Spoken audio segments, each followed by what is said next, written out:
సాయిధరం తీసుకురా. ఈ సత్య చేసినప్పుడు మీ మెమరబుల్ మూమెంట్ ఏంటి? ఫస్ట్ ఇయర్ షూట్ అండి. ఫస్ట్ షాట్ యాక్చువల్లీ నా best friend he said action to me and my producer best friend was there also, so that one moment is been captured in my head, in my heart, in my soul, whatever it is. That's one memory which I can't forget. Swathi గారి నుంచి ఎట్లాంటి feedback వచ్చింది మీకు? Swati, she's my college friend and she was my classmate since almost like 15 years back, so very very nice actually.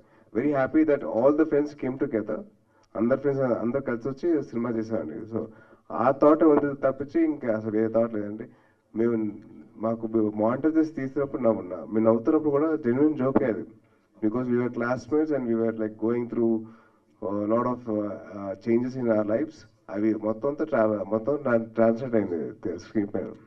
మీ ఫ్యామిలీలో రామ్ చరణ్ గారితో ఎప్పుడు multi star రావచ్చు, expect చేయొచ్చు ఏమన్నా? సార్ ఏమనుకోదు, మొన్నే కళ్యాణ్ గారితో అయిందండి, కానీ ముందర నాగబాబు గారితో అయింది. నెక్స్ట్ టార్గెట్ మా చిరంజీవి గారు. సో మా చిరుమామ ఆయనతో సినిమా చేసిన తర్వాత ఎప్పుడైతే కుదురుతుందో ఆయనతో సినిమా చేసి అప్పుడు మిగతా వాళ్ళండి. అన్న హ్యాపీ మహాశివరాత్రి. హ్యాపీ మహాశివరాత్రి మీకు. Thank you.